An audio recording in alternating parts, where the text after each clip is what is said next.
네, 대한민국 최고의 방송 스픽스 최고의 프로그램 역전의 용사들이 오신 것을 환영합니다. 아, 김정욱 박사님 오시면 좀 화이팅 하셔야 되는데 학교 수업 받으시면 항상 낯설어요, 이렇게 박수 치는 게.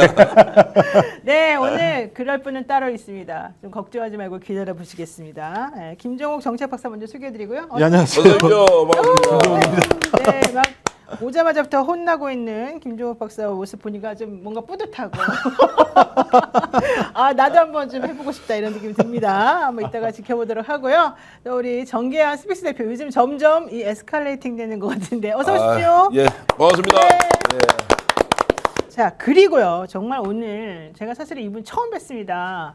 그런데 또 우리 포포님께서는 오호 이분 뉴스 대우 PD 나오는구나 이러면서 먼저 알아봐 주시는데 혹시 가족 관계는 아닌지 궁금하지만 일단 우리 이분 뉴스라고 하는 유튜브 방송을 운영하고 계시는 우리 김대호 평론가님 혹은 대표님 네 어서 오십시오. 어서 오십시오.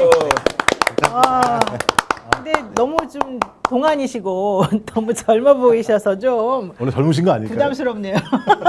예, 일단 본인 소개를 한번 해주실까요? 네, 안녕하십니까. 저는 이분뉴스라고 하는 채널을 운영하고 있는 김대호 대표 기자라고 합니다. 오늘 처음 뵙는데 네. 다시 한번. 제가 사실은 우리 포포님만 말씀하셨으면 내가 이거 가족끼리 짜고 치나 보다 하려고 그랬는데 순시민님께서 오늘 이분 뉴스 김대호 PD님 오신다고요? 기다리고 있어요 이러시는데요. 요즘 유명하신 분인가 봐요. 아닙니다. 감사합니다. 유명하신 거예요, 저렇게 나올 정도면. 17만 몇 명 되죠 지금? 많다. 정도 됩니다. 17만이고. 원래 기자님이신 거예요? 이제 원래 다른 일을 하다가 이쪽에 유튜브 세계로 뛰어들어서 몇 년 만에 아주 발군의 실력을 발휘하고 이번에 트럼프 이재명 대통령 정상회담에 혼자 비행기 타고 가서 지지하고 단독 보도하고 그리고 뭐 교민 간담회 이런 데도 어쨌든 잠입해서 또 들어가서 막 엄청난 잠입해서? 아니 잠입이 아니고 이제 들어가려면 경호하고 뭐 이런 것들 다 이제 통과해야 되냐 그걸 일일이 다 설명하면서 그 교민들이 또 도와주시고 해가지고 들어가서 이제 취재도 하고 그걸 알리고 특히 블레어 하우스 있죠. 네. 그 공사 중이다 아니다 막 그 왜 블레어 하우스에 자지 않고 다른 호텔에 네, 뭐. 숙소를 정했느냐 논란이 있을 때 단독 보도를 통해 블레어 하우스는 공사 중이다. 폴란드 대통령이 잠을 잔 것과 근본적으로 다르다. 이런 걸 미국에서 혼자 만들어 가지고 그거를 우리에게 알려주신 분이에요? 특수 보도를 하신 예. 거예요. 와 대단한데요. 진짜 멋있어요. 와 박수 한번 드릴게요. 감사합니다. 지상파보다 나은 거죠, 훨씬 더. 그렇죠. 요즘은 지상파보다 우리가 올라. 아, 그런가요? 네. 또 욕도 먹었네. 아닙니다. 네, 자 강순영님, 네 반갑고요. 포포님, 짱님, 서진님, 순시민님, 솔비치님, 참 좋은 인연님, 킴 스페셜님, 네 김보중님, 평화지킴이님, HSK님, 금모래님, 윤연아님, 녹수녹수님, 참 좋은 인연님, BH1님, 김형도님, 네. 많은 분들께서 들어와서 오셨고요. 제가 일부러 이분들 이름을 불러드립니다. 왜냐하면 너무 소중하니까. 네, 조선지령님, 그다음에 BH1님은 무슨 뜻인지 잘 모르겠는데 트럼프 관세 판결 보도 대박 대호님 이러셨어요. 이것도 역시 하셨나봐요. 예, 항소심 이제 판결 어떻게 나올 것이다. 그 무효난 거. 네네. 그 전에 한번 다뤘었고 현지에서 그때 연방 법원에서 나왔을 때도 얘기를 했거든요. 네. 그거 부분 같습니다. 거의 특종만 하시는 거예요, 그러네, 특종만. 대단하시네. 감각이 또 있으신가 본데, 어머, 나 기분 나빠서 이거 안 할래. 조선지렁님이 노영이보다 100배 훌륭하다 이 기자님은. 뭐야 이거 아니, 조선지렁님 때문에 또 김대호 기자가 나오기가 좀 어려울 수도 있겠는데 이러시면 안 됩니다. 다시 수정해서 의견 올려주세요, 지렁님. 네. 게다가 솔비치님이 이렇게 말씀하십니다. 이제 많이들 아시나 봐요. 중간에 구독자 수도 안 오르고 그만둘 줄 알았는데 잘 살아남아 주셔서 고맙습니다. 그러셨나 보죠? 중간에 좀 고비가 있었나 보죠? 2년 정도 됐는데 이제 올랐다가 이제 민감한 이야기 또 잘못 따라서 또 혼났다가 그렇군요. 웃는 목소리가 다르잖아요. 이게 네. 웃는 목소리 우리 방송하면 이 사람이 잘하겠다 못하겠다 또는 내용이 있다 없다 판단하는데 네. 실제로 윤석열 한남동 관저죠. 네. 거기에 갈 때는 한 달 동안 집에도 안 가고 거기서 붙어가지고 아예 취재를 다 해가지고요. 그런 정도로 아주 열혈 취재 기자 겸 PD 겸 이분뉴스의 대표 겸 뭐 이렇게 활동하고 있습니다. 네, 이분 뉴스 대학원생인가 그런 듯한데 이제 졸업하셨나요? 궁금하다 이런 얘기도 하셨고요. 감자별님은 이분 뉴스 채널에서는 좀 짠해 보였는데 여기서 보니까 환칠하네요. 이런 얘기도 하셨고요. 네, 성희님 알았어요. 네, 이름 드리러 온 거 아니까 본론 시작해 주세요라고 말씀하셨습니다. 알겠습니다. 시작하겠습니다. 자, 첫 번째 주제 갑니다. 이재명 대통령 여야 대표하고 오찬을 하고 오찬이 끝난 다음에 장동혁 국민의힘 대표와 단독 회담을 하겠다라는 오늘 뉴스가 나왔습니다. 정말 우리 대통령님 너무 마음이 착한 거 아닙니까? 해달라 그러면 막 다 해주십니까? 이거 어떻게 보시는지 총평 먼저 들어볼게요. 우리 김종욱 탄탄TV님. 예, 참 대통령 하기 어렵다 이런 생각이 드는데 왜냐하면 장동혁 당대표를 만드는 국민의힘 그런 국민의힘과 협치라는 이유만으로 만나야 되고 이거 만나는 것도 마찬가지인데 맨 처음에 만나자고 얘기했더니 대통령이 먼저 얘기한 거잖아요. 그랬더니 못 만나 그렇게는 못 만나 그래놓고 실제적으로는 단둘이 만나야 돼? 라고 하는 거 그게 성사가 되니까 만난다고 얘기하는 건 협치라는 큰 틀의 국민적 요구와 무관하게 장동혁 개인의 정치적인 어떤 자기 리더십을 확보하기 위해서이거나 아니면 또 제일 고민스러운 게 이 둘이 만나고 난 다음에 아마 자기가 나오면서 엄청 이 정부랑 싸우는 모습으로 나오게 되는 판을 깨는 모습으로 나올 가능성이 되게 높아서 저는 그런 걸 뻔히 이재명 대통령이 알았음에도 불구하고 본인이 국민에게 약속한 협치를 또 지켜야 된다라고 하는 측면 전 그래서 뻔한 싸움인데 이제 문제는 이재명 대통령이 이제 미국도 갔다 오셨다 그랬는데 한미 정상회담 잘 될까? 되게 고민스러워했었거든요. 근데 결론적으로 한미 정상회담이 매우 성과 있게 끝났고 네. 국민들의 지지율이 높아가는 상황을 보면 이번에도 장동혁의 생각이 제대로 안 될 거라 생각이 들어서 좀 지나고 나면 왜 협치라는 얘기를 하고 왜 30분 동안 만나게 했는지에 대해서 국민들이 여실히 아시지 않을까 생각이 네. 들어서 사뭇 기대가 됩니다. 좋습니다. 청보라님이 장동혁 대표님 아마도 잼며될 것 같습니다. 이렇게 얘기하셨는데요. 우선 대통령실 오찬 영상 한번 보고 얘기하겠습니다. 이재명 대통령은 국정 현안에 대한 허심탄회한 의견 교환을 위해 여야 대표와 회동합니다. 다음 주 월요일 12시 오찬을 겸해 대통령실에서 진행됩니다. 오찬 회동 이후에는 대통령과 장동혁 당대표 간의 단독 회동도 이어질 예정입니다. 이번 만남이 국정 운영에 있어 협치와 소통을 강화하는 계기가 되기를 기대합니다. 네, 사실 이 정계한 대표한테 물어보고 싶었습니다. 이재명 대통령이 장동혁 국민의힘 당대표를 만나주는 것, 이것은 다른 속뜻이 있다고 좀 보시는 거죠? 어제까지만 하더라도 이게 되느냐 안 되느냐라고 했는데 그러면 누가 적극적으로 또 보자고 했을까? 네. 이제 장동혁 대표가 급해졌죠. 처음에 이제 대응을 좀 잘못해서 내일이라도 당장 보자라고 했으면 훨씬 더 나았을 건데 일단 대통령이 전격적으로 수용했다라는 것이 이제 저희 취재 내용이고 장동혁이 이제 지금 뭔가 좀 바뀌는 분위기가 또 읽힙니다. 두 가지 큰 의미가 있는데 첫 번째는 이재명 대통령을 끌어내리기 위해서 모든 걸 던지겠다고 했지 않습니까? 이제 만나는 순간 그 이야기는 할 수가 없습니다. 그러면 지금 미국에 가 있는 전환길과 관련된 이제 이런 일련의 발언, 행동 이런 것들과 이제 결별을 하겠다는 것이기 때문에 만난다는 것. 두 번째, 그 만나는 형식에 대해서 마음에 안 들었다. 자, 이게 영수회담이냐 아니면 지도부 회동이냐라는 부분에 대해서도 단독으로 만나겠다라고 하는데 이것도 절묘하게 형식을 일단 민주당의 동의를 구하고 그 뒤에 이제 만나주니까 모든 것을 다 수용한 형국이 된다. 그러면 대통령 쪽에서 보면 장동혁이 협치의 공간으로 나오지 않고서는 안 되는 것이고 스스로 그러면은 바깥에 있는 거국극단 세력과 이제 절연을 해야 되는 이제 이런 이제 압박 그러면서 이제 외연을 좀 넓히는 여러 가지 이제 측면으로 보면 장동혁 쪽에서는 야 나도 이제 당 대표로서 확실히 입지를 굳혔다 협치든 아니든 그 자리에 가서 이재명 대통령과 맞짱 또는 맞다이 또는 어쨌든 이제 겸상을 할 수 있다라고 하는 이제 이런 데서 오는 본인의 정치적 이익이 훨씬 컸다. 그럼에도 불구하고 대통령은 그래 영수회담 나도 제안한 적이 있고 이번에도 그렇게 했으니 받아들이겠다. 만나자. 그래서 이제 대화 내용에 대해서 김종욱 우리 탄탄TV 대표님께서는 좀 부정적으로 결과가 어떤지 좀 두고 보자고 하지만 이미 이제 기세에서 상당히 눌린 상태에서 들어가기 때문에 오히려 협치 모드가 만들어질 수도 있는 것 아니냐. 그래서 장동혁은 당의 기류와 흐름과 좀 다르게 나올 가능성도 있다라고 저는 전망하고 있습니다. 어쨌든 장동혁 대표 입장에서는 본인이 만나달라, 단독으로 만나달라 이렇게 얘기한 게 사실은 받아들여졌기 때문에 네. 일단 면이 쓴 것이고요. 대통령은 면을 세워주면서 또 국민의힘의 당대표에게 나 대통령으로서 정통성 있는 이런 사람이다라는 걸 또 인식시켜주는 그런 계기가 되는 것 같습니다. 김대호 대표님 보시기에 어떻습니까? 저는 이거 솔직하게 말씀드려서 계산을 좀 다시 해야 될 것 같다는 생각이 들어요. 계산을 다시 해야 된다? 누가요? 왜냐면 이재명 대통령이 얼마 전까지 이시바 총리 만나고 네.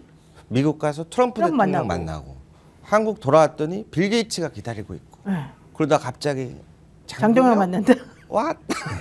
아 이거 조금 계산을 다시 해줘야 되는 게 아닌가. 쪼그라드는 느낌이니까? 네. 솔직하게? 그래서 아직 지금 급이 대통령 급이 완전히 달라져서 네. 요거는 조금 더 심사숙고해봤으면 좋겠는데 이제 아무래도 대통령은 이제 국민을 바라보고 가시다 보니까 또 그렇게 만나는 게 아닌가 네. 그런 생각이 듭니다. 똑바로 말해님께서 장동혁 당대표 말 다 들어주면 버릇 나빠져요. 이런 얘기도 하셨는데 김대호 대표도 아마 같은 생각이신 것 같고 제가 개인적으로 잠깐 드는 생각은 이거네요.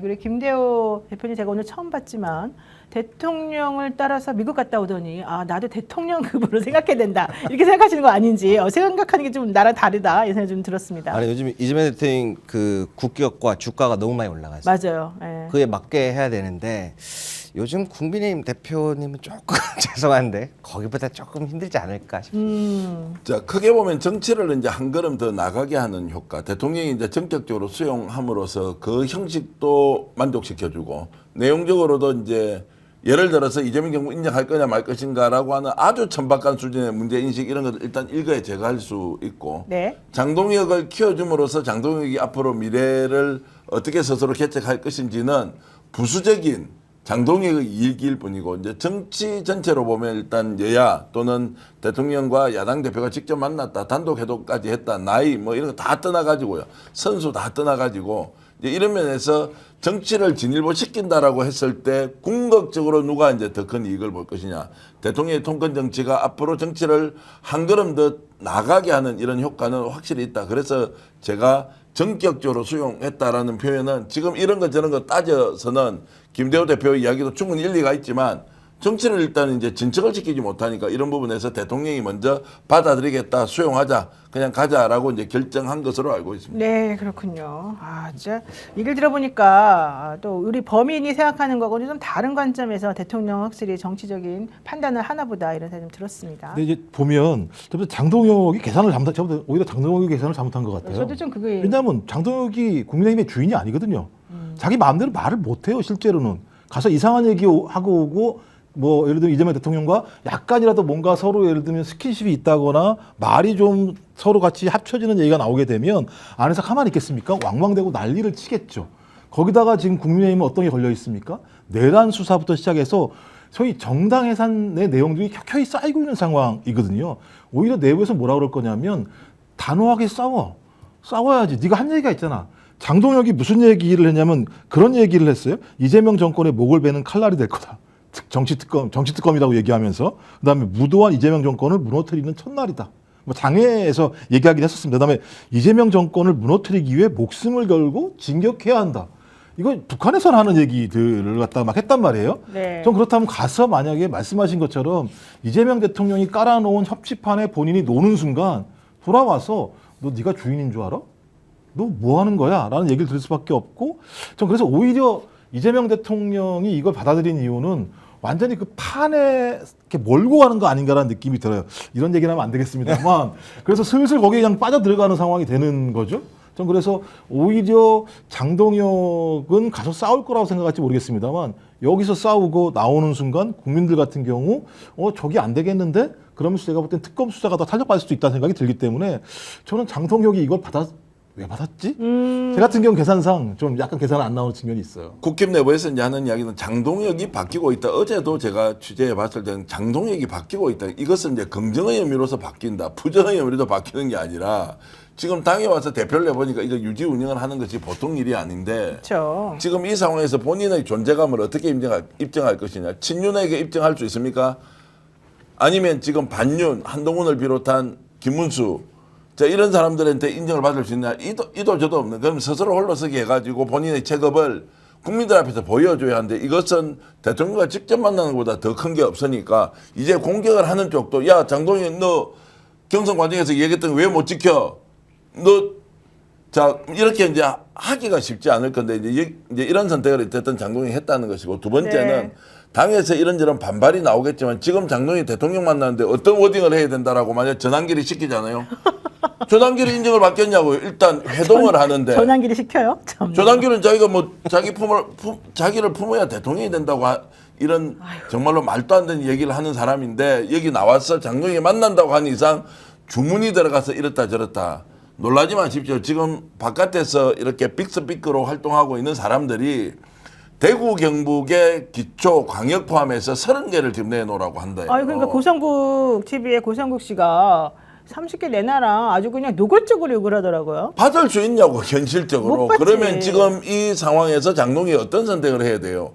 거리두기를 하면서 내부를 단속하고 국회의원 중심으로 자기가 끌고 가지 않으면 내년 지방선거까지 가지도 못한다고요.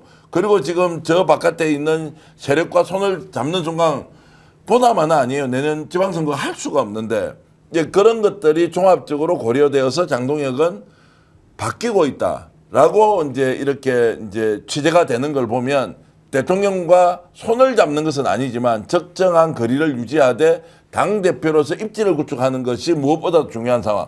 그렇게 해서 여야 대표가 만나고 두 번째 이재명 대통령과 직접 회동을 했다라는 것으로 이제 아무나 시비를 걸기가 어려운 이것이 네. 이제 장동혁의 계산이라고 봅니다. 제가 당대표 국민의힘 당대표 선거 하기 전에 장동혁 후보에 대해서 그 당시 후보에 대해서 얘기한 게 있어요. 참 매우 유연하다. 이렇게 그 바뀐 정치 인생을 살펴보면 그래서 아마 당대표 되고 나면 또 달라질 것이다. 내 말이 딱 맞지 않습니까? 맞아요. 한동훈 대표 옆에 있을 때도 비슷했는데요. 네. 아까 김종욱 박사님 대표 얘기하신 것처럼 제가 여쭤봤어요. 주변에 이제 국민의힘 쪽에 관심 많은 분들한테 장동혁 대표가 된 거에 대해서 어떻게 생각하시냐. 그분들은 솔직하게 맨날 답을 해주시거든요. 제가 그 미용실 단골이라서. 그런데 딱 한마디 했어요. 걔가 대표가 될 수 있었으면 김문수 이길 거면 걔가 대선 나가야지 왜 김문수가 나가. 그러니까 장동혁 대표를 인정하지 않는 분위기가 팽배하니까. 그 미용실 분이 좀 우쪽이에요? 우파 쪽이에요? 아주 우쪽입니다. 저보고 맨날 꼬셔요. 뭐라고요? 자주 좀 와. 그나마 내가 여기서 조금 덜 빨개 그러면서 그런 분인데. 그러니까 장동혁 대표를 아직 인정하지 않는 분위기가 또 네. 존재하다 보니까 자기의 무언가 내가 이제 당 대표로서의 리더십을 인정받기 위해서 그런 회동을 자꾸 요구하는 게 아닌가. 알겠습니다. 그런 생각이 듭니다. 저는 개인적으로 조금 말씀하시네요. 개인적으로 이번에 상황을 딱 보면서 뭘 느꼈냐? 우리 그 꿀이 이렇게 딱 엎어져 있을 때 파리가 거기 가가지고 쭈끔쭈끔쭈끔 막 먹다가 날개가 붙어가지고 못 날라왔고 결국은 거기서 괴로워하다가 이렇게 쓰러지는 모습이 저는 갑자기 생각이 나는 거예요. 내가 뭐 그들을 생각해서 말한 건 절대 아니고 갑자기 나의 뇌리를 막 그런 게 스쳐 지나가더라. 그런 상황이 좀 되지 않을까 이 생각을 조금 했습니다. 예. 국민의힘은 전통이 있거든요. 네. 윤석열 말 안 듣는 당대표는 다 날라갔어요. 옛날에 그랬죠. 지금 윤석열은 지금 감옥 안에 있습니다만 뭐 전환길부터 예를 들면 대리인들도 쭉 옆에 깔려 있고 말씀하신 고성국을 비롯한 유튜브 극우 유튜브들도 존재하고 있고 또 언더친윤이라는 사람들이 존재한단 말이에요. 근데 말씀하신 것처럼 장동혁의 유연성을 이들이 인정해 줄 수 있을 것인가.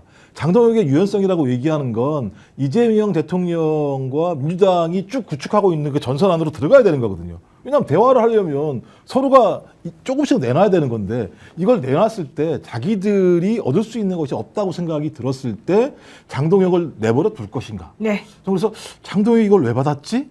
제가 볼 때는 본인이 당대표 좀 하고 나니까 잘할 수 있을 거라고 본인은 생각하는 것 같은데요. 네. 이준석도 그랬고 김기현도 그랬고. 아니 잠깐만 이건 좀 따져야 되겠네. 아니 정치가 제대로 잘 돌아가는데 왜 받았냐고 왜 장동혁한테 탓을 해. 이렇게 해서 정치를 제대로 돌려야 되고 그리고 왔다 갔다 하는 사람인데 왜 갑자기 유연성이라는 단어를 써요? 유연성은 내 좋게 말한 거지. 아니 그러니까 왔다 갔다 한 사람이 변할 거다. 유연하다라고 하는 것은 어쨌든 이렇게 해서 좋은 정치가 되니까 우리 기대 좀 해보시죠. 그리고 좀 거국단하고 좀 선도 좀 끊고 장동혁 저렇게 해서 당을 좀 이렇게 만들어가면 협치라도 혹시라도 가능하지 않겠느냐. 아니 나 그렇게 좋은 뜻을 한 말이 절대 아닙니다. 예. 이 사람은 언제든지 당대표 되려고 이런 말 하는 것이고 되고 나면 또 다른 행보를 보일 것이다. 확실한 이런 거는 주위의 뜻이었습니다. 주문을 듣지 않는다는 거예요. 그게 장동혁의 변화예요. 자기 스스로 결단하고 판단하고 오히려 정말로 정무적으로 딱 판단하면서 합시다. 알겠습니다. 단독 회동도 합니다. 오케이 가보자 이제 이렇게 됐죠. 저 그럼 오래 못 갈 것 같은데. 알겠습니다. 이제 그만.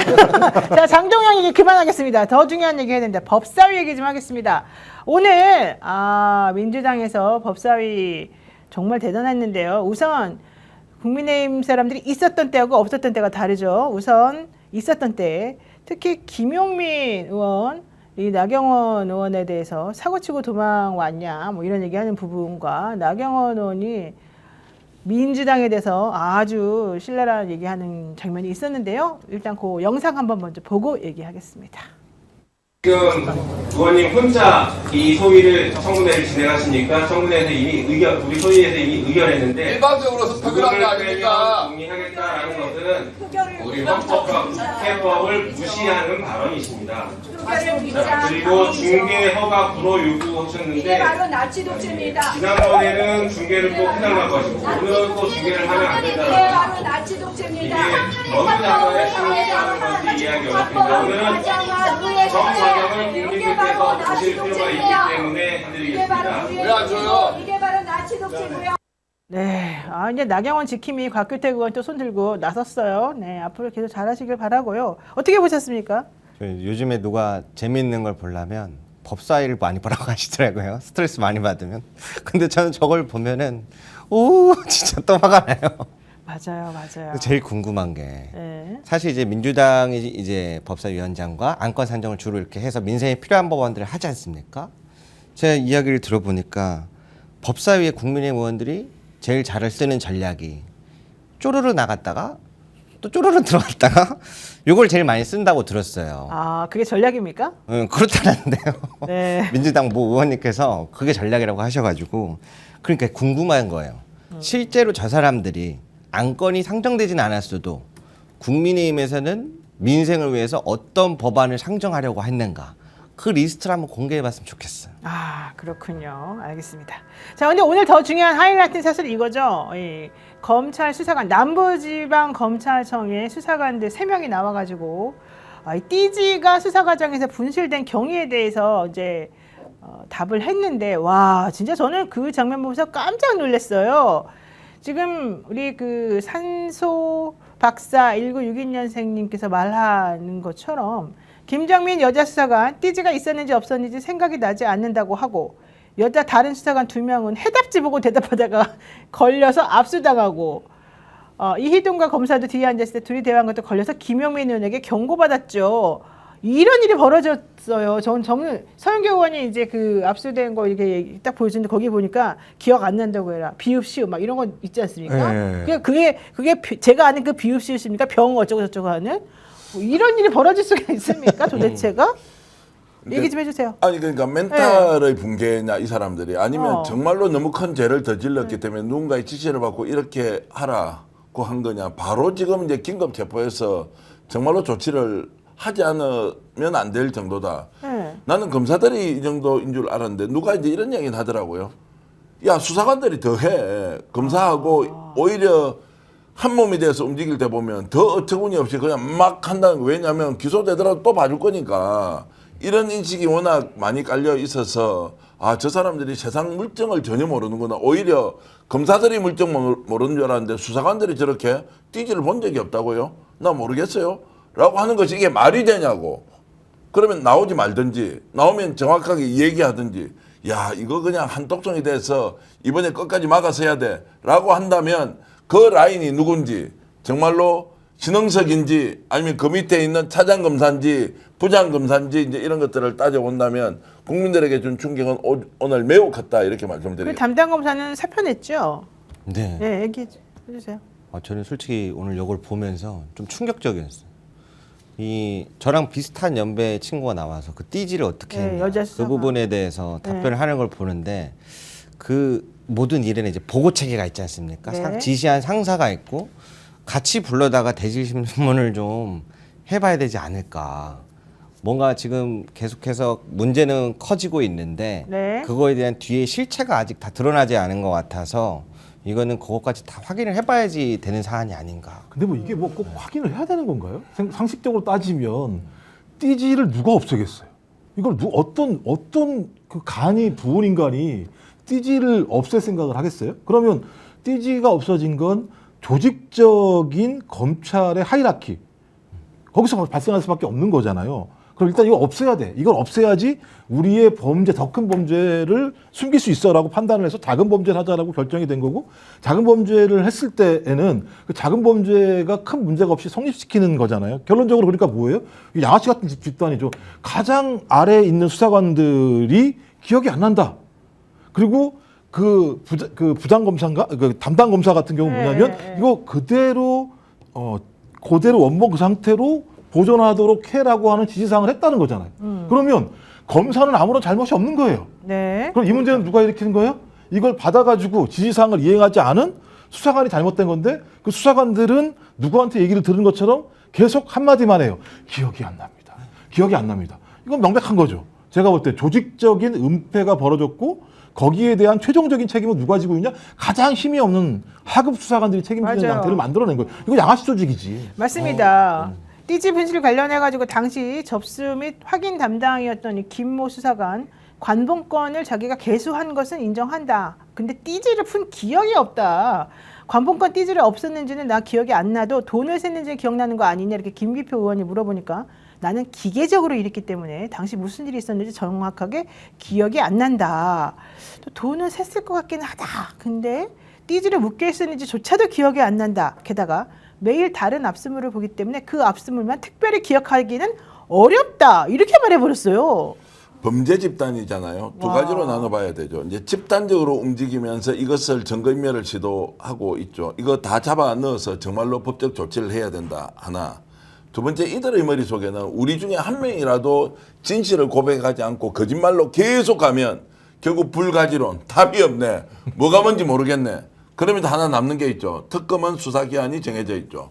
그래서 그냥 시간만 보내고 끝까지 부정하는 것이 들켰을 때 오는 이 중대범죄에 대한 처벌의 위협을 벗어나는 것이니까 아예 인정하지 말자. 야, 너 혹시라도 불면 너 죽어. 너 죽는 게 아니라 다 죽어. 그 경우에는 네가 지금 끝까지 부인했을 때 오는 피해보다는 혼자 한 사람이라도 발설했을 때 오는 그 집단적 피해가 훨씬 크기 때문에 기다려. 특검은 기간이 정해져 있다. 아무리 오래 가봐야 올 연말 이상 못 간다. 그리고 수사의 범위가 워낙 넓기 때문에 이거 했다가는 끝장난다. 그리고 하나 더 있습니다. 특검도 이것에 대한 이제 범죄의 중대성으로 봤을 때 수사가 너무 복잡한 거예요. 이거는 한 사람 불러서 하나만 확인하면 될 게 아니고 어느 시점에 어떻게 와서 이거를 범죄 혐의를 구성하는 과정을 한번 보십시오. 누구의 지시가 있었다 없었다 진술이 엇갈릴 거 아닙니까? 그러면 범인을 특정하기 어려워. 결과는 나와 있어.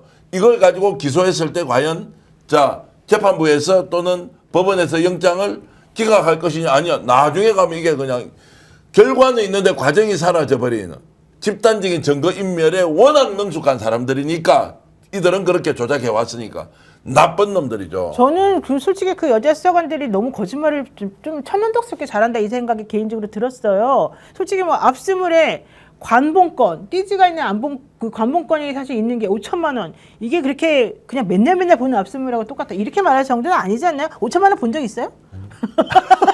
미안해요. 소문지길래 미안해요. 본 적이 있다고 아니 말씀하시고 5천만 원 본 적이 없는데. 게다가 제가 관본권. 궁금한 게요. 네. 노영희 변호사님은 이제 많은 분들을 이제 경험을 해보셨잖아요. 저한테 물어보시는 거예요? 네. 왜 나한테 아, 물어보시는 변호인 출신 유명하신 네, 네, 분이니까 네, 네. 궁금한 게 기억이 나지 않습니다라고 얘기하면 그게 이게 우리가 약간 시키긴 하죠. 그렇게 말하라고. 그게 무적이에요? 이게 나중에 결과론적으로 봤을 때도 그렇게 하면은 대부분 상황을 벗어나니까 아니면은 나중에 가서 기억이 나지 않는다고 했지만 결국에는 죄를 받습니까? 좀 어떻게? 그건 이제 위증죄를 면하기 위해서 하는 전형적인 말이죠. 기억이 나지 않는다는데 남의 기억 속에 막 머릿속에 들어가서 헤집어 볼 수도 없고 위증죄는 실제 객관적인 진실에 대해 거짓말하냐 안 하냐 이걸 따지는 게 아니라 본인의 주관적인 기억이 나냐 안 나냐 이것만 가지고 판단하는 건데 우리가 주관적인 기억을 헤집어서 막 머릿속에다 뭘 해서 할 수는 없잖아요. 그러면 그러니까 기억이 나지 약간 않는다고 천하무적이죠.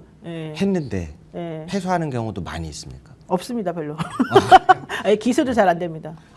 그러니까 이게 보면 법률적인 현실과 진짜 살아가는 현실은 다른 것 같아요. 오죽하면 맞아요. 장경태 의원이 너무 화가 나가지고 그 수사관한테 물어본 게 뭐냐면 아니 2023년도 처음 입사했다 그러더라고요 수사관으로. 그때부터 지금까지 비닐에 쌓인 돈 봉투를 받아본 적이 그러니까 있습니까? 내가 말한 거 질문을 해요. 똑같잖아. 예. 질문을 해요.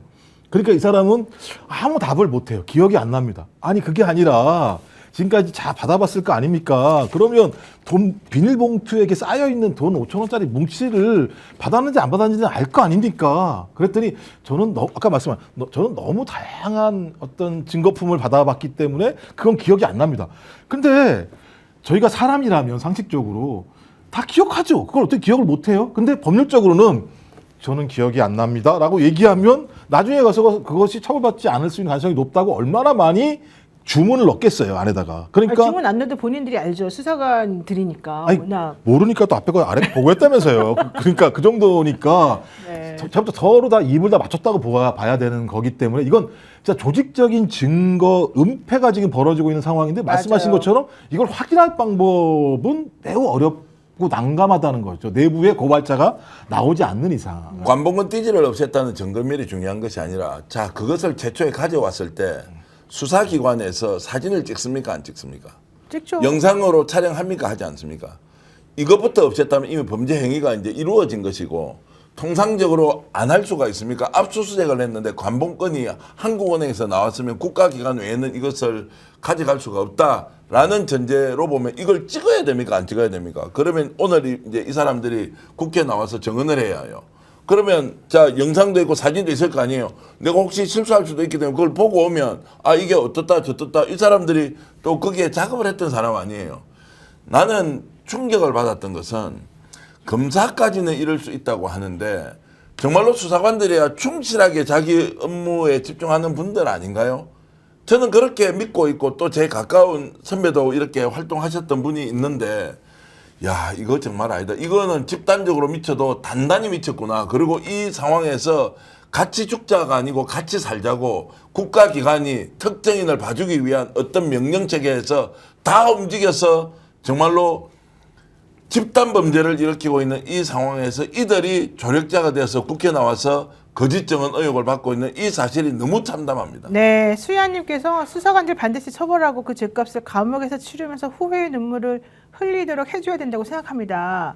그리고 그렇게 지시한 검사도 반드시 처벌해야 되는 거 아닙니까? 이러셨는데 아 진짜 그냥 막 빠져나가는 것만 다들 공부하고 이러는 것 같아서 매우 안타깝습니다. 근데 이제 검사 개인이 중요한 게 아니라 말씀 관봉권 있잖아요. 이게 아무나 받을 수 없는 거란 말이에요. 그것도 건진이라는 사람이 걸려 있는 사건이기 때문에 얼마나 중요한 사건이죠. 중요 사건이란 말이에요. 근데 위에 가장 높은데 지시사항이 없이 이런 증거를 갖다가 인멸했다? 상식적으로 말이 안 되는 거예요. 그럼 제가 볼 땐 이 사건은 검찰의 본체인 거예요. 검찰총장부터 시작을 해서 하위 수사관까지 일관되게 어떤 범죄 행위를 숨기기 위해서 조직적으로 은폐했던 게 이번만 있었던 게 아니라 제가 볼 땐 반복적으로 해왔던 그들의 노하우가 아닌가 생각이 들기 때문에 저는 이게 어떻게 될지 모르겠어요. 이번 판 선거에서 그거 명확히 밝혀야 된다. 그러니까 검찰이 지금 계속 저항하고 있잖아요. 검찰개혁 관련해서도. 저는 이런 행위들에 대해서 명확히 밝히게 된다면 국민들이 저 당연히 저게 없애야 돼라고 하는 것들도 확인할 수 있다는 생각이 드는 거. 예, 말씀하시죠. 예, 아니 저는 이제 수사관 가족들이 지금 이 방송 보는 분이 한 분이라도 있을 거 아닙니까? 그러면 있으시겠죠. 이게 이 사건의 뿌리를 찾아 올라가면 마지막에 누구의 건진이 끝이 아니잖아요. 건진이 누군가로부터 받았던 거죠. 그것이 김건희일 거 아니에요. 김건희라고 주장하지 않습니까? 그러면 김건희가 아니면 국정원이었을까 아니면 한학자입니까? 뭐 그것도 모르겠어요. 어쨌든 그 뿌리는 국정농단 세력과 연계가 되어 있는데 왜 여기에 자신의 가족이 희생을 당합니까? 검사야 지가 변호사 하면서 정말로 로펌에 가거나 어디 큰데 가서 돈 엄청나게 벌려고 저 이상한 라고 하는 그 사람도 미쳐 돌아가지고 말이야 오일 해먹고는 수십억을 먹었다는 이야기가 나오는데 그따위 짓을 해먹는 예를 들어 검사가 원래 저들은 그런 거야. 사익을 위해서 모든 걸 다 팔아버려. 양심도 뭐 정의도 아예 없다. 수사관들은 자기들이 얻을 이익이 없는데 왜 여기에서 동조하냐고요. 그리고 지시를 받아서 자기가 움직였을 거 아니에요. 왜 사진이 없어요? 왜 영상이 없어요? 제가 누구한테 물어봐도 사진과 영상이 없을 수가 없는데 그걸 왜 자기가 덮어서서 이렇게 범죄 혐의에 국민들로부터 지탄받고 정말로 9급으로 들어갔던 7급으로 들어갔던 검찰직 공무원으로 들어간 사람들이 네. 왜 여기에 동조해가지고 하느냐고. 가족들이 당장 말려야 되지. 이게 무슨 정의고 진실이고 상식이냐고요. 그러니까 오죽하면 장경태 의원이 그 김모 수사관한테 얘기하잖아요. 아니 본인 이거 받은 적 없잖아요. 비닐봉투로 된 거 받은 적 없잖아요. 그렇게 얘기하면 본인은 아무 문제 없는 거 아니에요. 그러면 누군가가 수사관이든 검사든 이미 증거 인멸해서 준 거 아니에요. 이렇게 얘기를 해도 말을 못 해요. 이 수사관이. 그러니까 제가 볼 땐 뭔가 있는 거예요. 아니, 많은 사람이 다 아시겠습니다만 내가 범죄가 없다고 얘기하는 게 상식적인 거지. 내가 범죄가 있는지 없는지 모르겠다고 말하는 건 말이 안 되는 건데 저는 그 정도 상황이라면 저는 이건 강압에 의해서 증거인멸에 대한 공범 관계를 만들어버렸다는 측면에선 이거 진짜 개떡 같은 예를 들면 조직인 거죠. 네, 조직은. 맞습니다. 예. 여기 예, 말씀하십시오. 예. 여기 박사님이랑 대표님 두 분 김건희 특검에 추천하고 싶어요. 아니. 이게 그러니까 국회에서 오늘 정언함 듣고 야 이들의 조직이 이런 수준이구나라는 비판, 감정의 표현 뭐 이런 거 뛰어넘어야 돼요. 지금 이런 걸 보면 국가가 썩어도 얼마나 썩었어요. 마음을 먹으면 이렇게 할 수 있다고 이거를 지금 우리가 케이스로 그리고 이런 사례를 남겨놓는다는 것이 용납이 됩니까? 특검 어떻게 해야 되겠어요? 또는 국회에서 이 문제 어떻게 해야 되겠어요? 이제 이 정도 나왔는데 야 이 사람들은 뭐 하위직 공무원으로서 위에서 시킨 대로 움직였을 뿐이지 어쩔 수 없다. 이렇게 가면 나라는 절대로 정상적으로 돌아갈 수가 네. 없다. 어떤 식으로든 이 문제에 대해서는 집중적으로 연구를 해서 다른 방도를 찾아야 한다고 저는 봅니다. 어쨌든 오늘 제가 충격적이었던 거는 자기네들이 적어놓은 그 프린트해온 인쇄물 그 띠지 관련해가지고 수사관들이 이제 보고서 읽다가 걸렸던 그건데요. 거기를 보게 되면 1번 띠지 폐기 여기에 대해서 기억이 나지 않는다라고 대답해. 그다음에 고의가 없다고 대답해. 이제 이건 이제 자기네가 이렇게 써놓은 거죠. 그다음에 지시부재. 이건 그러니까 중요한 거는 나한테 아무도 그렇게 말하라고 시킨 적은 없어. 이제 이런 걸 얘기하는 것 같아요. 특히 관본권이라는 사실, 띠지의 중요성, 개수 뭐 이런 얘기 사실 별도 지시 없으면 우리는 피의자 이 띠지의 중요성을 인식할 수 없고 잘 몰랐다 이런 식으로 쓰라고 지금 화면에 나오고 있죠. 게다가 두 번째 기억과 인지의 문제라고 변명해라. 하루에 내가 수십 건에서 100건 정도를 접수하고 다양한 압수물이 있고 다양한 포장 상태를 유지하기 때문에 잘 모른다. 평범한 사건 중 하나여서 특별히 기억이 나지 않는다. 특별한 지시가 있었다면 반드시 기억했을 것이다. 이렇게 대답하라고 아예 그냥 정답을 적어 갖고 왔다는 거고요. 거기다가 본인들이 여기다 적은 거 폐기 남들 다 폐기해 비읍시읒들아 이렇게 쓴 거. 나는 진짜 이게 이 젊은 수사관들이 이렇게 해서 뭘 하겠다는 건지 향후에 난 너무 걱정돼요. 그리고 또 이 사람들이 또 네. 이게 사실이 아닌지 모르겠어요. 뭐라고 그러냐면 이거 본인이 작성했으니까 물어보잖아요. 네. 그랬더니 자기가 작성했고 그 사람도 자기가 작성해서 둘이 일요일 날 집에서 만나서 얘기했다는 거잖아요. 참네요. 아니 근데 말씀하신 그 내용이 들어갔다고 얘기하면 이 사람들 둘이서 이렇게 은폐해야 될 이유가 뭐가 있는 거예요? 그러니까 본인들이 저거 아무런 문제 저 범죄 행위에 대해서 본인은 관여한 게 없다고 얘기하면 자기들이 그걸 적어서 일요일 날 같이 만나서 이 얘기를 해야 될 하등 이유가 뭐가 있냐고요. 그럼요. 전혀 말이 안 되는 얘기들을 하고 있는데 문제는 이렇게 얘기하면 문제가 없다라고 최종적 판단을 한 거잖아요. 그 내부에서 기억이 안 난다라고 하는 그냥 전가의 보도 같은 얘기만 하면 된다. 이거 제가 미친 짓이죠 이런 얘기들. 근데 우리 PD가 너무 착한 것 같은데요. 저기 저 밑에 자막이라 그러잖아요. 수사관들 친절하게. 예상 답변으로 남들 다 폐기 XX들아 저거 이거 뭐예요? 비읍, 시읒. 비읍시읒이라고 썼어야지. 비읍, 시읒. 응, 우리 PD님도 너무 착해요. 자 어쨌든 중요한 거 도의적 책임은 공감하나 개인적인 책임은 없다고 하자. 지시 체계가 부실하고 규정이 애매하다고 하자. 당시 관본권이라는 단어는 들은 적도 없다고 하자. 아니 관본권이란 말을 왜 들은 적이 없다는 말이 어떻게 나와요? 우리가 그때 얼마나 기사에도 나오고 보도에도 나오고 그랬지 않습니까? 저 살면서 관본권이라는 거 이번에 처음 들어가거든요. 그렇죠. 관본권이라는 얘기 듣는 사람 별로 아는 사람 잘 없죠 네. 실제로는. 아니, 일반인들 중에서 네. 너 이번에 관본권 어떻게 생각하냐 얘기해보면 거리가 없잖아요. 그러면 이분들이 쓴 게 맞다는 뜻일까요? 그러니까 관본권에 대해서 네. 그만큼 특수한 건데 기억이 특수한 나지 건데. 않는다고 일관을 그치. 하잖아요. 예. 저는 관본권 받으면 평생 기억할 것 같아요. 자랑스럽게. 그렇죠. 그래서 기억에 나는 진짜 좋은 방법이 있는데 오늘님께서 중요하게 말했습니다. 맞아요. 궁금한 거는요. 왜 저 수사관들이 자기네들이 다 안고 가려고 하는지 모르겠습니다. 그러니까요. 근데 나는 알아요.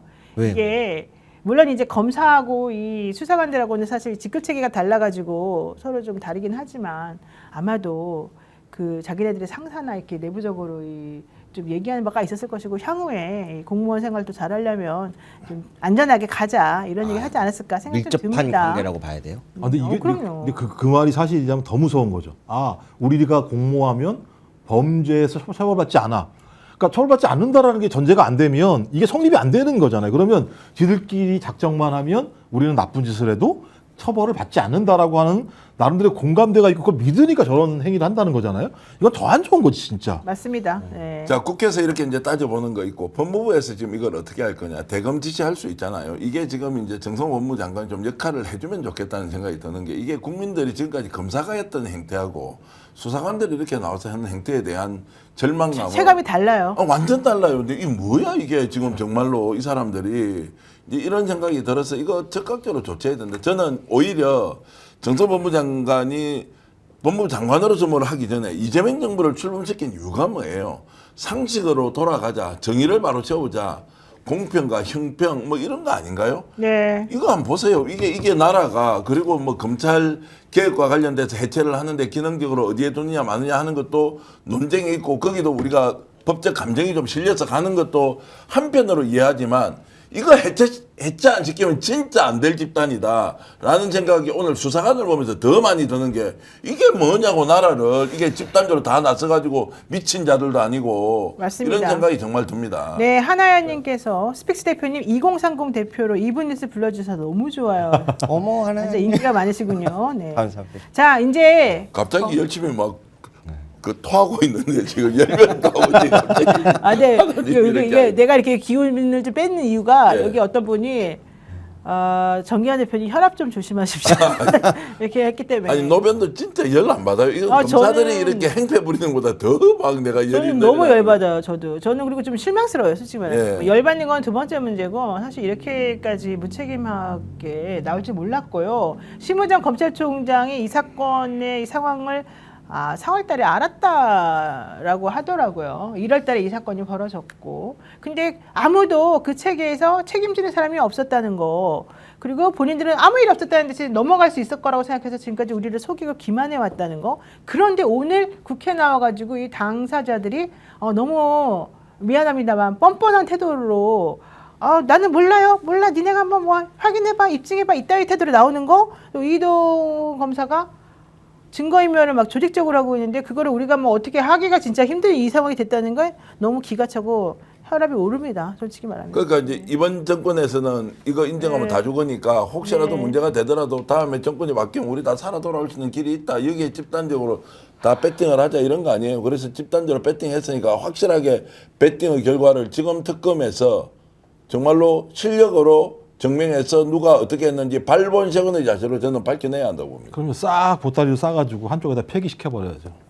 서영교 민주당 의원 건진법사 수사 담당했던 이희동 부산고검 검사 전 서울 남부지검 1차장을 향해서 여러분은 수사를 축소하고 은폐하고 있습니다. 건진 사건을 수사하면서 윤석열 대통령과 통화하거나 뭐 만난 적 있습니까? 이렇게 물어봤는데 그런 적 없다. 이렇게 얘기하면서 본인들의 증거인멸과 관련된 혐의는 전혀 사실 무근이라는 주장을 했습니다. 그럼 어디로 갔냐고요, 그 띠지가? 몰라요, 나도. 그 띠지가 어디로 갔냐고요? 사진과 영상이 어디 있냐고요. 제가 지금까지 수사관들한테 들어봤을 때 사진과 영상이 있을 텐데 그거 어디 갔냐고요. 그거는. 그 비닐도 소리 날 텐데. 둘째치고 최초에 그걸 찍어 왔을 때 현장에 가서 압수물 할 때 압수물을 2m로 자기가 박스에 넣을 수 있습니까? 거기에 제일 먼저 채정부터 하는데. 대검찰청 감찰부에서는요, 띠지가 분실된 경위를 수사하고 있습니다. 분실 과정에 윗선의 개입이 있었던 것으로 사실은 파악을 하고 있는데 어쨌든 중요한 거 당시 검찰이 이에 대해서 감찰을 진행하지 않은 것이 매우 이상한 일이었다라고 판단하고 있죠.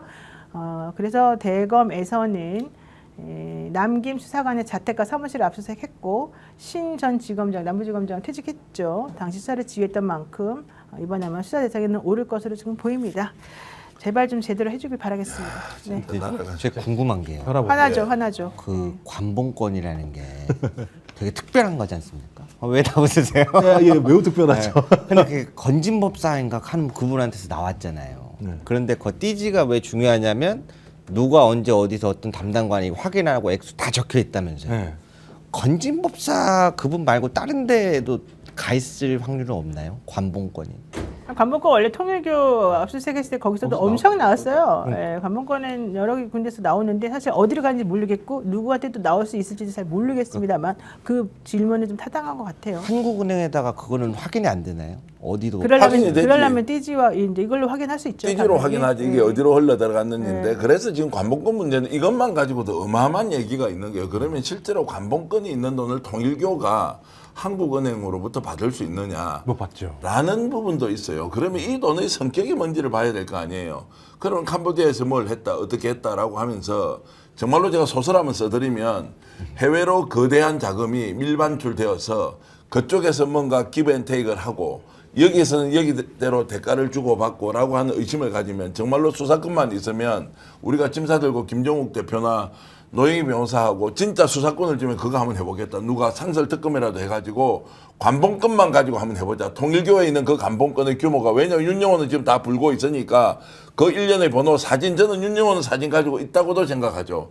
그 안에서 왜냐면 관본권이 그만큼 들어오면 관리자 쪽에서 보세요. 이 돈이 5억인지 10억인지 100억인지 모르는데 그거를 지금 사진이나 자료로 보관 안 할 수 있어요. 아무나 들고 나가면 끝장나는데 또 그리고 또 부인이 또 재정국장이었기 때문에 더 정확히 알수 그러니까요. 있죠. 그러면 이 돈이 어디서 왔는지를 찾아내면 이걸 받았다는 것은 어딘 가서 빼돌려 줬을 거 아닙니까?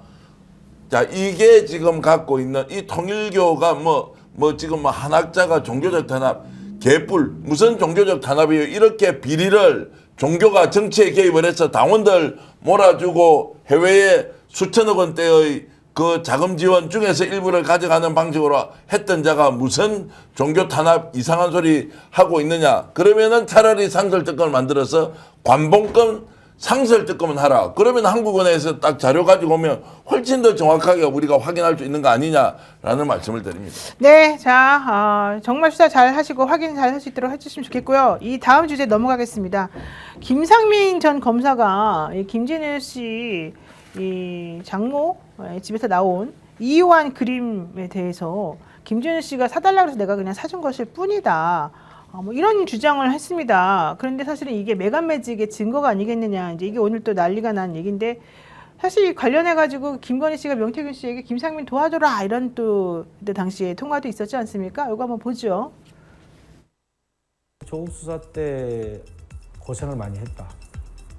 그런 거 보면 그 김건희 여사의 어떤 성품을 봐서는 자기한테 도움을 준 사람을 챙기려고 했던 거 아닌가. 네, 도움을 준 사람.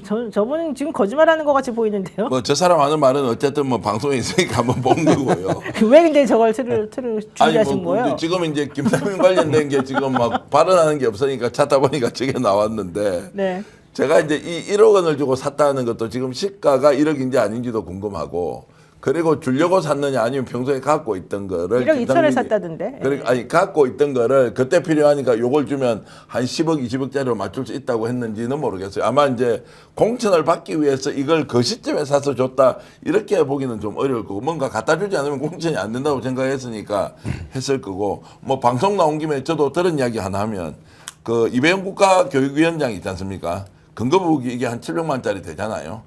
그래서 왜 이 사람이 그렇게 했느냐? 이 국가조창기조의 부회장이었거든요.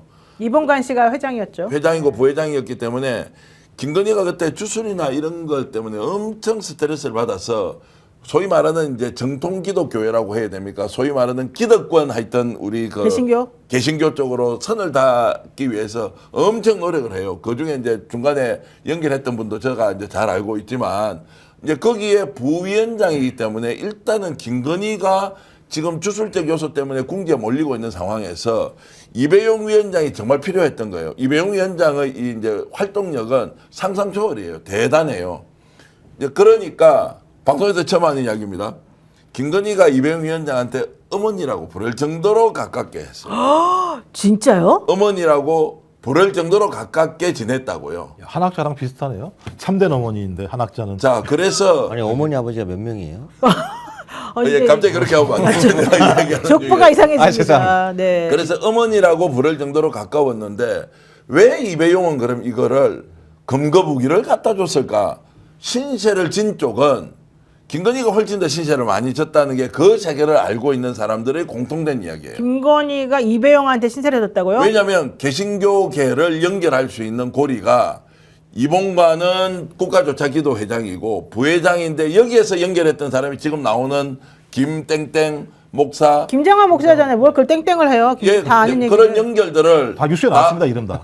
아니 이름이 나온 게 아니고 이제 쉽게 말씀드리면 지금 이 연결선은 제가 누군가로부터 들었지만 이것이 명예훼손 또 갈 수 있기 때문에 어쨌든 그렇게 연결해서 기독교계 그러니까 순복음교회부터 해서 쭉 있지 않습니까? 여기에 연결의 핵심 고리 메신저가 이배용 위원장인데 왜 이배용이 그러면은 국가교육위원장 자리를 받든 안 받든 갖다 줬느냐라고 하는 것은 노영 변호사 놀라지 마시고요. 결혼할 때 생각해 보시오. 자기를 제일 아끼는 어머니라고 했던 사람한테 어머니가 뭘 줍니까? 금비녀, 금가락지. 아 그래요? 엄마가 줘요 그런 거? 아니 보통 이렇게 하면 이제 우리 딸이 엄마 안 결혼하거나 우리 이제 엄마는 안 이렇게 줘가지고. 아니 그러니까 보통 이제 이러면 자기가 갖고 있는 것 중에서 제일 귀한 거를 이렇게 보통 주는 우리 일종의 전통 관습 같은 게 있잖아요.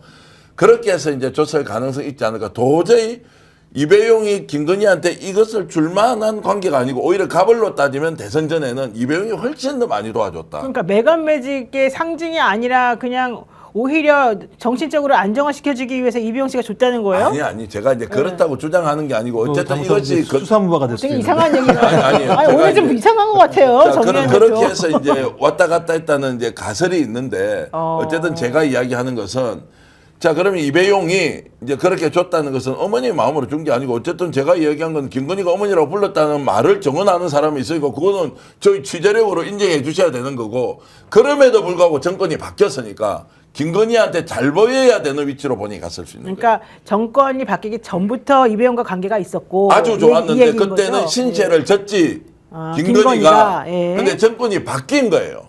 그러니까 이제 위치가 바뀌니까 가벌이 완전히 이제 뒤집어져 있지 않습니까? 그 시점에 이배용이 김건희한테 잘 보려고 갖다 줬을 수도 있죠. 그 과정도 이제 가능한데 가설이 어쨌든 두 사람은 매우 특수한 관계였다. 대선 전후에. 그리고 개신교 기독교계를 연결하는 핵심적인 역할을 이배용이 했다. 근데 지금 이 상황에서 이배용이 왜 그러면 갑자기 사표를 내고 떠나버렸느냐? 예, 지금 어디 가는지도 모르는데. 그렇죠. 이제 떠나버렸잖아요. 네. 부끄러워서 떠났느냐 아니면 본인이 할 말이 있을 수도 있어요. 할 말이 있을 수도 있어요.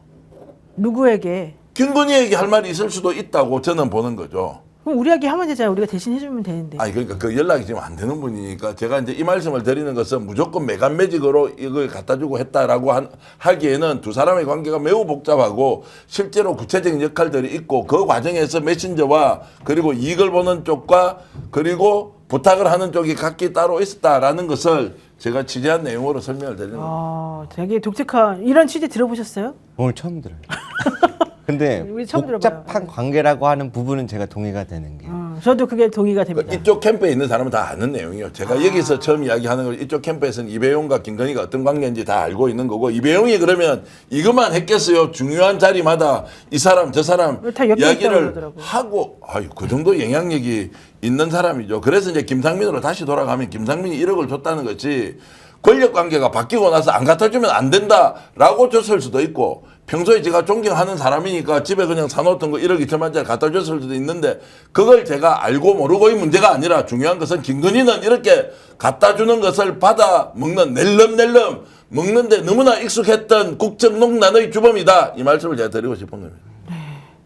근데 이제 핵심적으로 지금 또 나오는 게 뭐냐면 김상민으로 끝나는 게 아니다라는 거잖아. 또 나올 거라는 거잖아. 지금 계속 아니, 예를 들면 줄줄이 메간 김상민이 이것만 갖다 줬겠어요. 지금 들킨 게 이건데. 아니 이철규 의원하고 김정재 의원하고 그 서로 통화 주고받은 거 나왔잖아요. 나오잖아. 액수 이런 거 나오잖아. 공시가가 한 캠프 접수하는데 3억에서 5억의 공시가다. 나 단수 공천 받게 해달라. 둘이서 아주 이상한 대화 나누는 게 그대로 나왔잖아요. 지금 국정농단에 이렇게 연결되어 있는 한 놈이 있어요. 이름 이야기하면 절대 안 돼. 또 이제 고소하기 때문에.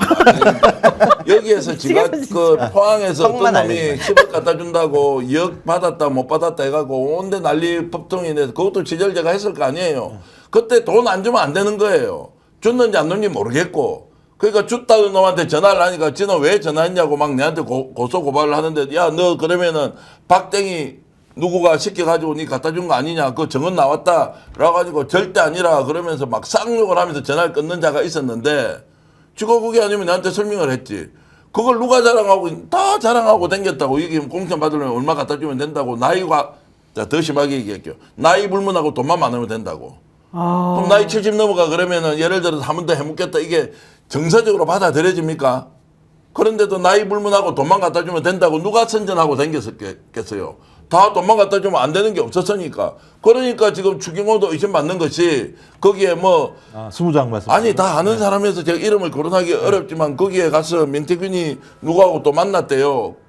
만나니까 어떤 뭐 정말로 인사가 보스백 알죠? 골프 칠 때 갈 때 큰 가방 들고 가죠. 거기에 돈으로 보이는 꾸러미를 들고 왔는데 명태균이가 그 사람한테 날 어떻게 보냐고 이렇게 하면서 꾸짖으면서 돌려보내더라는 거예요. 그거는 그럼 돈다발 아닙니까 거기가? 그럼 나중에 보니까 추경호가 뭐 연결돼서 뭐 박모가 그거가 뭐 20억을 줬다 30억을 줬다 이런 이야기가 나오기 전에 다른 사람들도 돈꾸러미를 들고 가서 거기에서 작당질을 했다.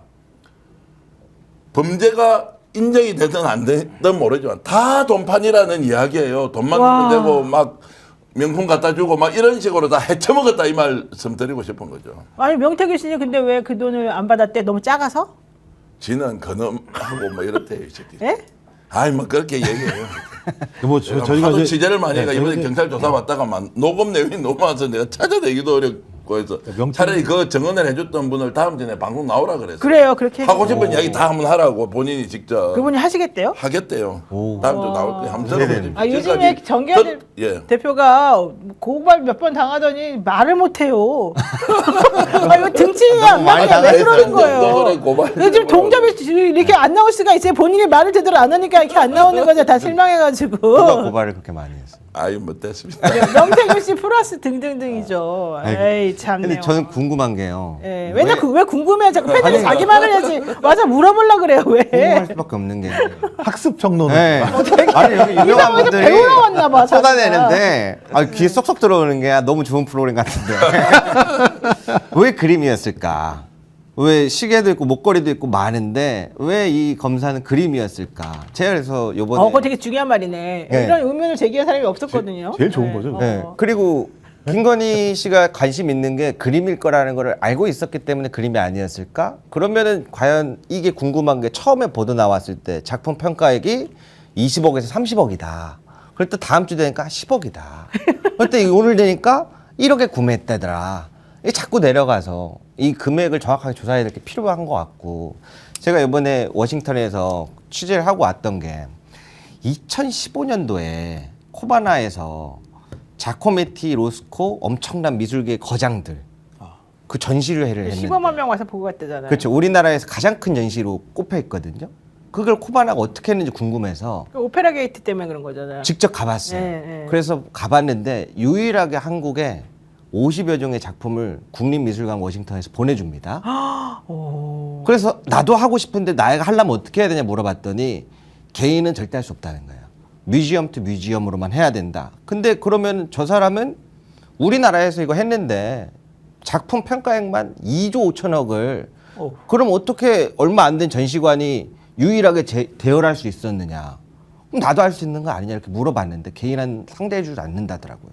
그럼 그 뒤에 도대체 적어도 문체부 이상의 급이 나서야 가능한 부분인데 이걸 어떻게 했을까? 이게 제일 궁금하고요. 그러니 KBS 미디어가 그때 당시에 김건희 씨가 사실은 전주인 그 저기 뭐야 아이다 월레 KBS에서 하려고 그랬잖아요 오페라 그 네. 투자 유치 관련해서 약정을 좀 이상하게 체결해가지고 그것 때문에 40억을 물어줘야 되는 상황이 생겼어요. 그래서 그거를 자기네가 나중에 물어보겠다라고 하면서 그 자코메티전 뭐 이렇게 얘네가 해주는 것처럼 그리고 요번에 라고 하더라고요. 그러니까 이 내용도 잠깐 이제 짚고 가면 뮤지엄 네. 투 뮤지엄 했잖아요. 그러면 네. 이제 정말로 글로벌 사회에서 인정할 만한 미술관과 미술관이 연결돼야 되잖아요. 네. 그 누가 이제 됐겠느냐 뭐 소문은 쫙 나 있죠. 왜냐면 작품 평가액이 2조가 넘어서 그러니까 그거 너무 세네. 움직이는데 보안이랑 이게 전용기가 다 따로 있어야 된대요. 그래서 일반인은 할 수 없다라는데 제가 궁금한 게 그러네. 지난 종묘 차담회 때 김건희 씨가 사적 사용했다라고 논란이 됐는데 거기서 누굴 만나냐?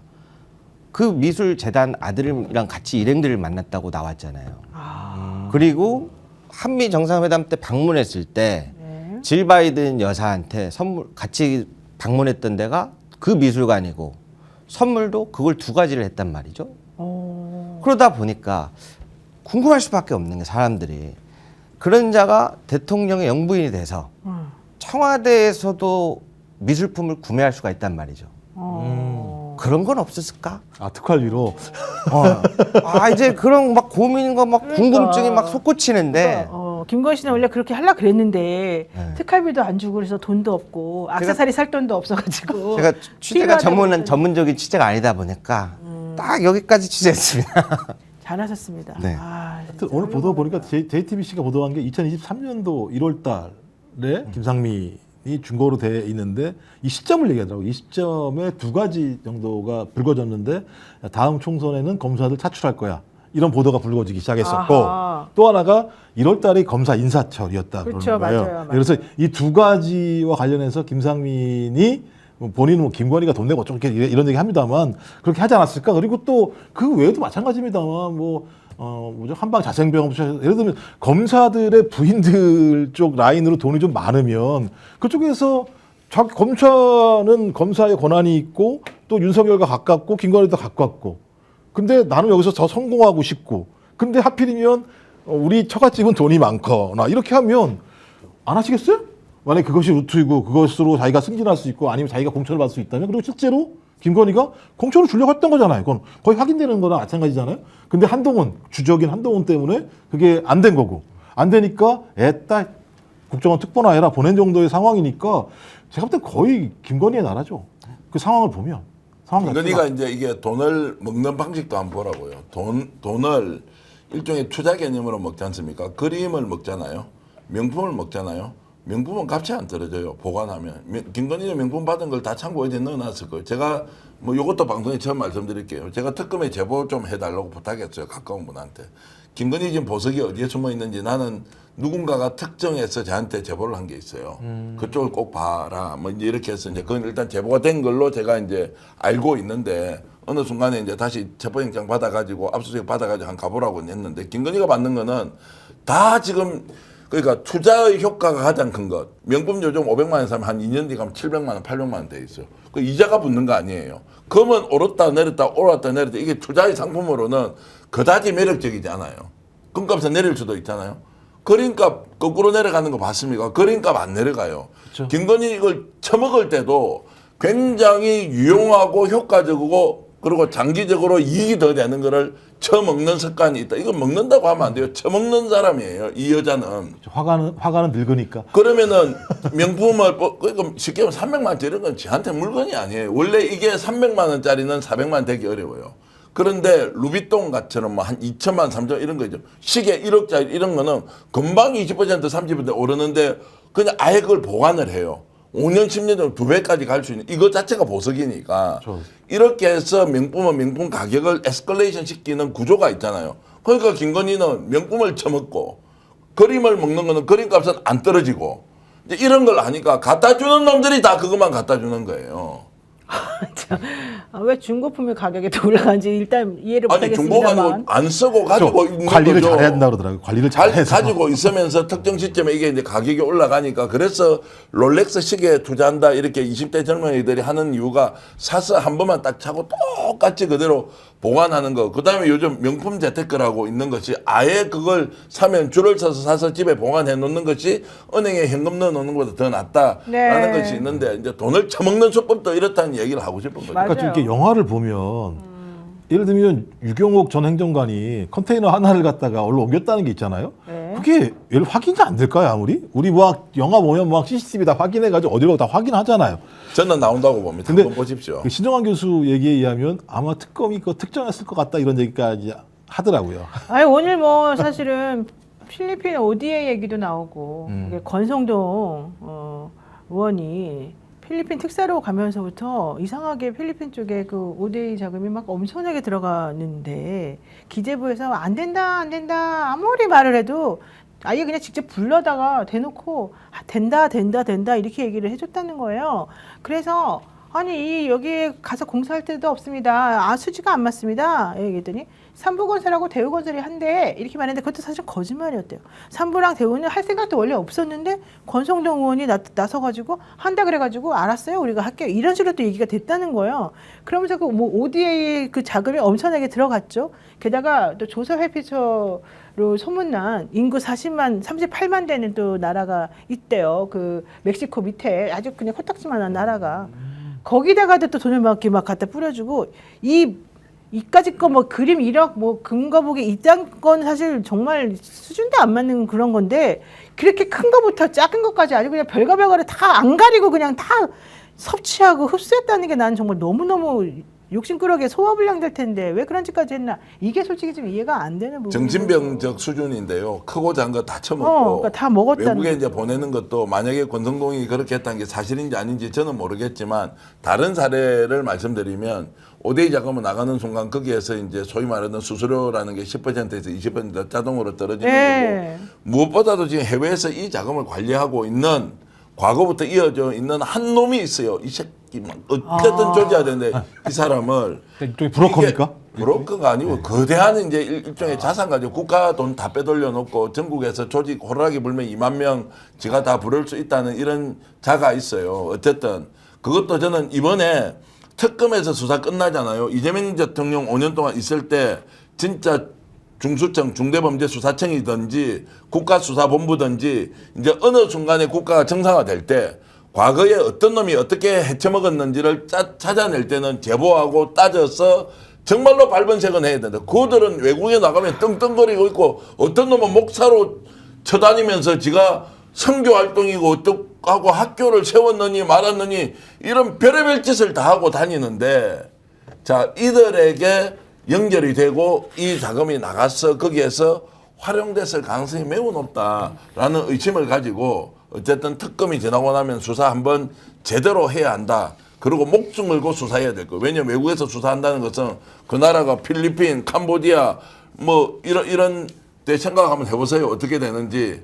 정말로 나쁜 놈들을 잡아 넣어야 된다. 그러니까 전 대표님 지금 외국에서 이 관리해주는 그 특정 인물도 알고 있다는 얘기예요? 들었죠, 저는 누군지.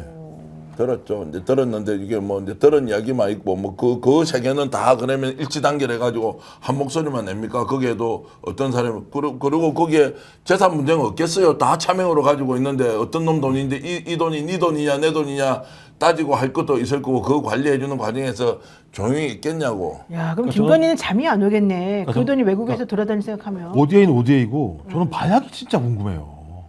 이 마약 사건. 아, 평택 마약. 야 이게 장난 아니고 평택뿐만 아니고 예를 들면 지금까지 그렇게 예를 들면 사건을 무마시켰으면 마약이라고 하는 것 자체가 엄청난 돈을 벌 수 있는 공간이고 구조잖아요. 전 근데 그 문제와 관련해서 한 발짝도 지금 못 나가고 있는 상황인 거 아니에요? 따지고 보면 이 문제와 아니 근데 관련해서? 대통령 부부가 대한민국 국민들의 그 건강과 이 완전히 이거를 해치는 그런 짓을 그렇게 막 나서서 했다는 게 저는 정말 솔직히 좀 너무 자기들이 마약과 전쟁까지 했어요. 한동훈도 그러니까. 마약과 전쟁을 했고 윤석열도 그런 얘기를 했었고 근데 실제로 그런 수사를 잘했던 사람이 다 좌천되고 그 수사를 막았던 사람이 그 당시 올라가고. 대통령실로 올라가고 이런 상황을 보게 되면 누구든 조직적으로 소위 공권력이 이것을 무마시키려고 했다라고 볼 수밖에 없는 측면이 있는데 여기에 대한 수사가 말만 나왔지 한 발도 못 나가는. 그러니까 왜 해외에는 ODA, 국내에는 마약 이런 건들이 계속 벌어지고 있는데 진실은 다 안 밝혀지고 있는 거니까 그럼 그 돈은 누가 먹은 거야? 네. 이제 이런 고민이 있는 거예요. 하면은 우리 말씀하시는 김 박사님을 좀 아니 말 끝나고 나니까 상관없습니다. 오늘 피디님 어디 가셨나? 그래서 요즘 뭐 한패로 노는 수사기관 뭐 그거는 검찰뿐만이 아니라 수사했던 기관들 요즘 진짜 사람 못 믿겠어요.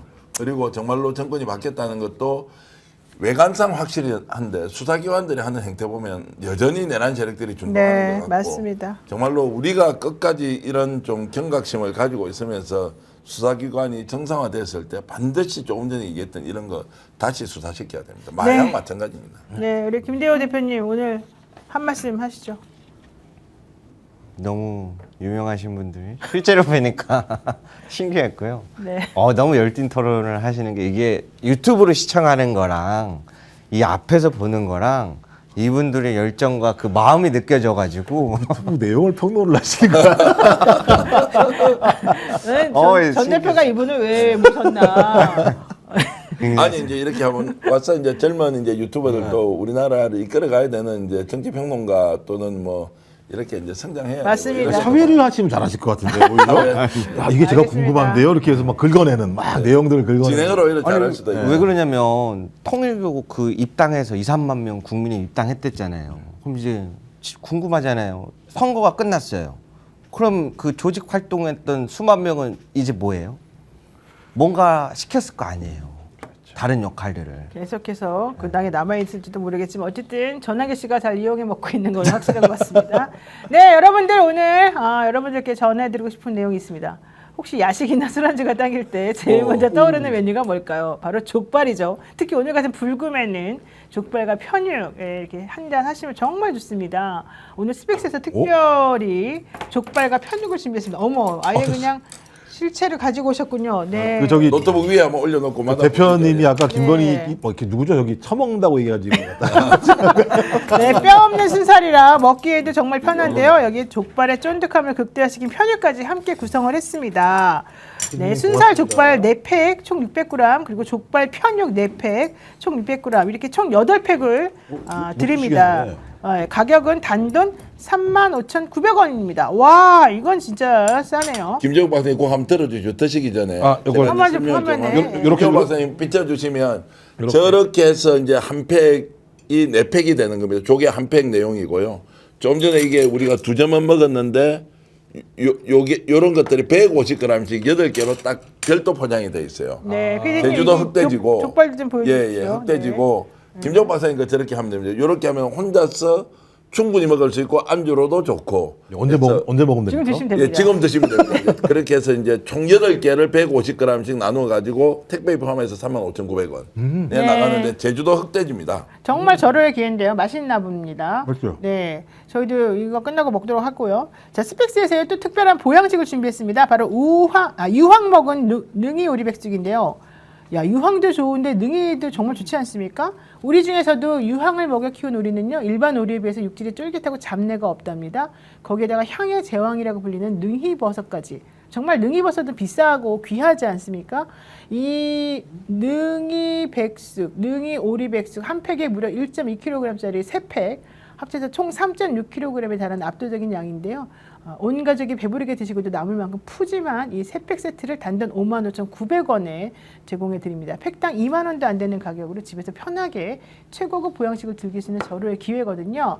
특히 이렇게 더위 끝 무렵에 특히 드시면 훨씬 더 건강에 좋다고 합니다. 더 이상 비싼 돈 주고 외식하지 마십시오. 스픽스와 함께 이번 가을 건강하게 보내시면 정말 좋을 것 같습니다. 진짜 맛있게 생겼는데 여러분들도 죄송하지만 한번 주문해서 사서 드시도록 하고요. 한번 먹어볼까요? 맛있을까요? 네, 꼭 한번 노임에서 드십시오. 네, 카메라 네. 저 잡아주시고요.